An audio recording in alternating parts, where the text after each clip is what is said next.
So, yeah, okay. I've been told I have a little bit of a deep voice, so hopefully I don't overdo the whole having a mic thing. And also, I wanted to go ahead and debunk a few things as far as stereotypes. I had a sport coat that I was going to wear, but I felt like I wanted to be more comfortable. So I went ahead with the hoodie. As we know, that's an issue when black guys wear hoodies. I kind of want to put this on, but I feel like you want to see my face. So I won't do that.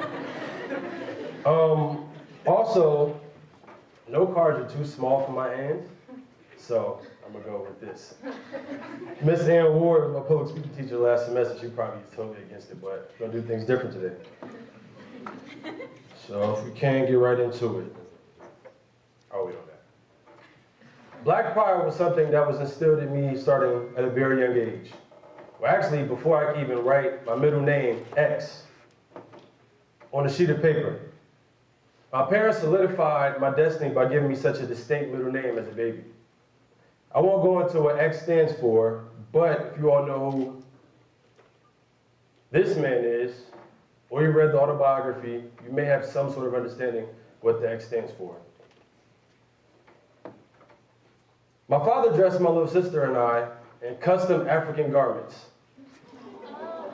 as babies and as children growing up. And after seeing this picture years later, I still wonder how I can get back to this level of flyness or swag, if you will. I mean, I have some no, definitely not Kente cloth.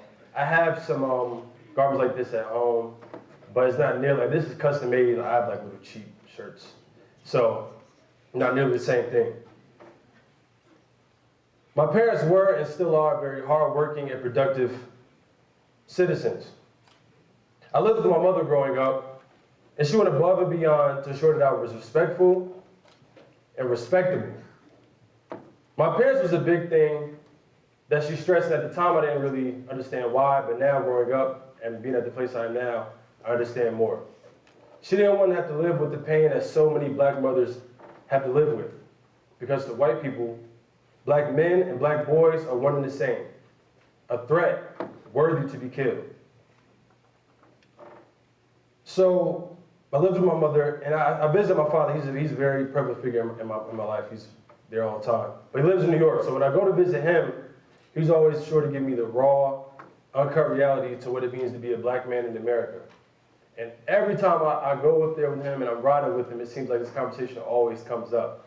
He always makes sure that I'm well aware of how to avoid death at the hands of a police officer. I can demonstrate that later. I know you all, I think we're supposed to have like a Q&A, so maybe somebody's interested in that.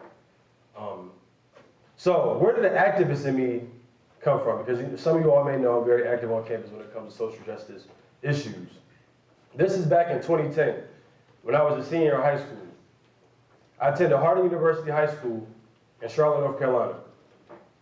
And going through my senior year, I'm focused on graduating, but then we also had to worry about the fact that the school system wanted to shut our school down. We couldn't understand why they wanted to shut our school down. We were such a great school. I mean, we excelled academically. We're a magnet school. Our band was renowned. Our band performed at President Obama's first inauguration in 2009. So he was like, why do they want to shut us down? But we were majority black. So we thought that was a thing. And I feel like we probably were right. But the school wasn't shut down, and I feel like that was because of the attention that this protest and demonstration gained. I mean, local and national media outlets covered the story. So I feel like it was one of those things where we better not do that, because these kids care about their school as well as parents and other local people. But the school is no longer a magnet school, and the educational landscape of the school has had, I feel like, unproductive changes. So throughout my life, I've been repeatedly reminded that respectability and productivity does not excuse this, my skin color. So 5 years later, I still have reason to fight for justice. Initially, when I began to become involved with the Black Lives Matter movement formally, I viewed it from the standpoint of what was being highly publicized through the media and by people I knew, about what resonated with me personally. I could relate to people like Trayvon Martin, Mike Brown, Eric Garner, and many other black men who were at the forefront of what I knew of the movement. I personally have never been a victim of police brutality, although I do live with the belief that I am one wrong move away from becoming a hashtag. Justice for, so we'll have to finish that. Therefore, I'm focusing my attention and research on black men, the idea that proactivity is needed in achieving our justice. I wanted to make sure that I was doing my part in supporting my black brothers and ensuring that we had a better future. I took a public speaking class this past 2014 semester, and I focused all of my speeches on black men. The idea that proactivity is needed to ensure our future, a better future for us, and I focused on our troubles and our triumphs and possible action steps for the future. Was I wrong in doing this? I wouldn't necessarily say so. I have more than enough reasoning to feel such high regard for black men, as 1 in every 15 black men are amongst the incarcerated population. Compare this to 1 in 106 white men who are amongst the incarcerated population. 1 in 3 black men can expect to go to prison at some point in their lifetime. Black men face a significantly higher number of encounters with police officers. These are all, in my eyes, clear indications that racial profiling is still an issue.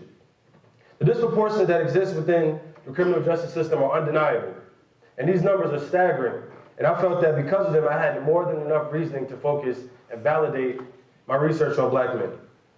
The problem was my scope was very limited, and I was not including all black people.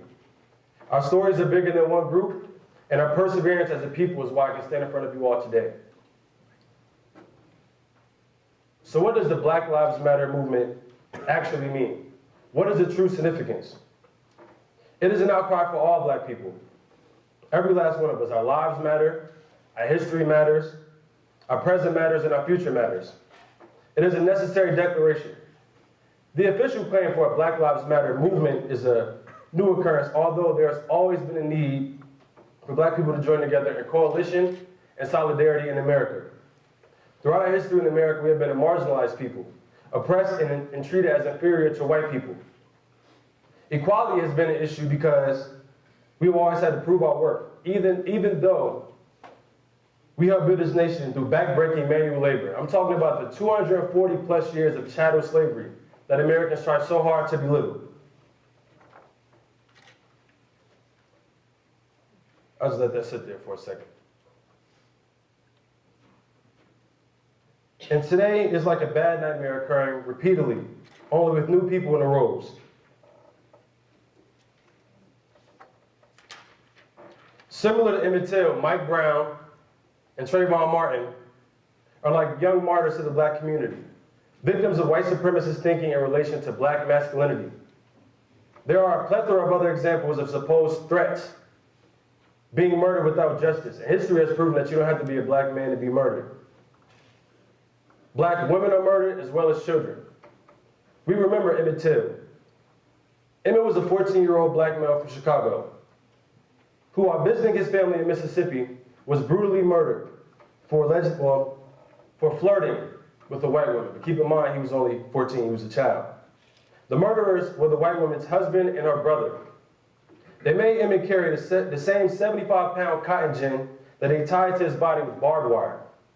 They beat him nearly to death, gouged out his eye, cut off his nose, and I learned recently also his testicles, and shot him in the head. They then dumped his body into the Tallahatchie River. The murderers were acquitted and even went as far as selling their story to Look magazine for $4,000. Maybe some of you all seen this picture. To get further comparison between Emmett Till, Mike Brown, and Trayvon Martin, each of the murderers were acquitted.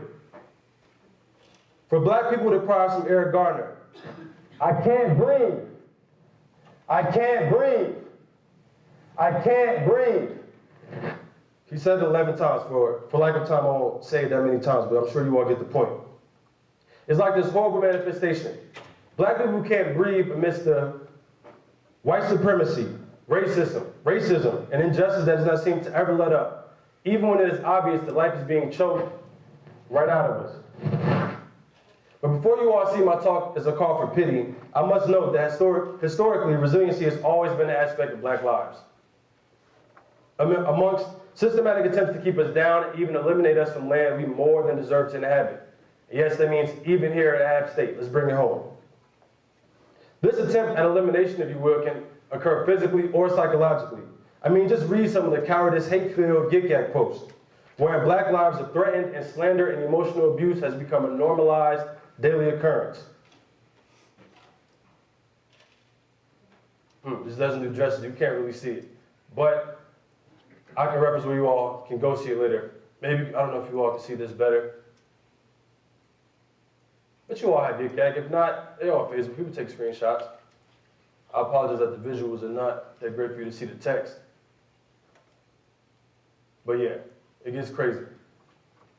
To be black on the campus of Appalachian State University means you better have thick skin, because you'll often feel unwanted amongst racist faculty and staff who will try to diminish your attempts at social justice, students who will try to appropriate your culture whenever they see fit, daily microaggressions in person or through social media, and tokenization within various arenas on campus. You see, loving and caring for ourselves as black people is not wrong or invalid. Self-described, black, lesbian, mother, warrior, poet. Audre Lorde realized this in 1988 when she proclaimed, "Caring for myself is not self-indulgence, it is self-preservation, and that is an act of political warfare." 3 queer black women, Opal Tometi, Alicia Garza, and Patrice Cullis-Brignac, channeled these same feelings in starting the Black Lives Matter organization and the hashtag after George Zimmerman was acquitted in the Trayvon Martin murder trial in 2012. Mary Lyons, right here on this campus, channeled these same feelings in starting the ASU and Solidarity Facebook group in 2014, and rallying all those who truly believe Black Lives Matter and see the need for this movement to occur. And also, daily people post these type of things on there, so if you feel like you want to see them, you can join the ASU and Solidarity Facebook group. It's no surprise that black women, both cisgender and transgender, have been the ones to head on movements towards national and transnational black pride, justice, and liberation, while all the while receiving the least notoriety, respect, and aid. The black woman, to me, is the quintessential figure of beauty, intelligence, strength, and love. Although throughout her existence, she has been told that she is the exact opposite of these characteristics, and has had to prove herself. Here at Appalachian State, it is no different. Black women hold numerous leadership positions and are constantly standing on the front lines for change, and oftentimes face the hardest times trying to make changes happen, while also trying to receive an education. And here, this is an old post, maybe beginning of February. I was trying to compile a list of all the black women I knew. Obviously, I don't know everyone. But these are black women who I know are making changes on campus, and I felt like too many times I felt like they're unappreciated, so this is just something I did. I just thought it was interesting to bring up. You can't really see it, but these are all names. So what looks like paragraph are names of black individuals, females, on this campus who are doing great things.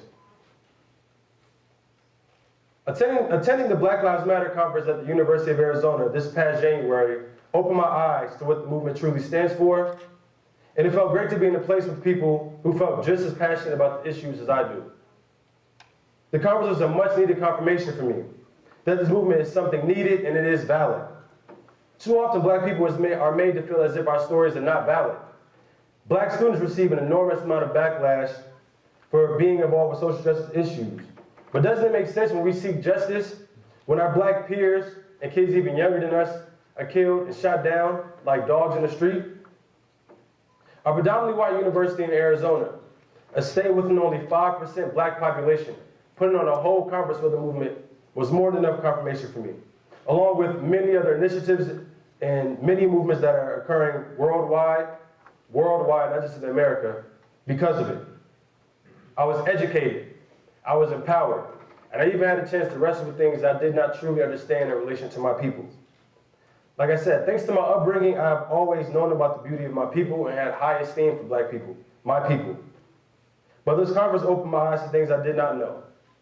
Black people are doing things far and wide every day to evoke change and provoke thought. I was exposed to issues that do exist outside of what black men face. And I wanted to become more inclusive in my involvement with the movement. We are all in a fight together. Prior to this conference, I did not realize or know about the issues that plague black transgender individuals. A trans woman of color collective co-founder, Lors Ashley Hunter, shared an eye-opening presentation to what danger she faces on a daily basis as a black transgender woman in the face of bigotry, heteropatriarchy, racism, and even injustices she faces within the LGBT community. When she shared that the average life expectancy for a black transgender woman is 35 years, 35 years, I was appalled. Now compare that to the average life expectancy in America, which is 78. My math is right, that's a 43-year gap. It's sickening to think that that people can murder black bodies so unapologetically, that black people can be murdered so unapologetically.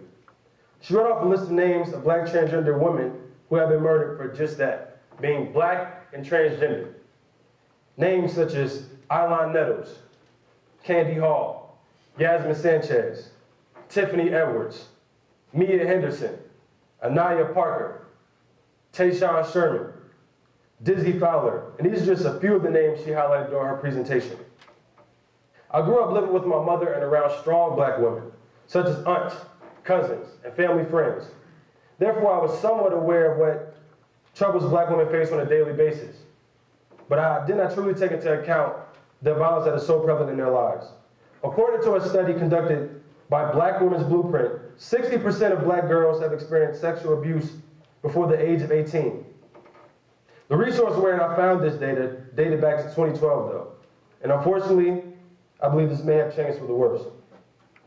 Tarika Wilson was killed during a drug raid on her home, wherein the SWAT was looking for her boyfriend. Her youngest son, Sincere, was in her arms when she was shot by Sergeant Joseph Chevalier. Sincere was only 14 months old at the time and was shot in the shoulder. But luckily, he survived. Sergeant Chevalier was acquitted. The Violence of Black Women's Lives panel that our very own Dr. Stephanie Troutman moderated at the conference, we see her there, was a compelling presentation conducted by a team of black queens who each shared their personal stories and imparted knowledge. We, the audience, which consisted of individuals of various backgrounds, hung on to their every word. You see, black people have more than earned our right to focus our energy, mind, and words on ourselves. We are not devaluing the lives of other peoples. We are simply pointing out the obvious disparities. Black lives have never truly proven to matter in America, from slavery until now. I can go on and on about issues such as redlining, reparations, respectability politics, the school-to-prison pipeline, and even the Junaluska community that sits right up the hill from King Street, right here in Boone, etc. Only those operating from a place of privilege, I know people don't like that word, could question our motives and try to discredit a movement so essential. You see, the Black Lives Matter movement is this generation's civil rights movement. Post-Jim Crow, black people are still fighting for liberation. We are still fighting for the right to live and to thrive, and to dismantle the various systems of oppression. At Appalachian State, we are still fighting for real, tangible inclusion on the campus that loves to claim that diversity is so imperative. Well, it's time to prove it. I'm not just talking about by increasing numbers.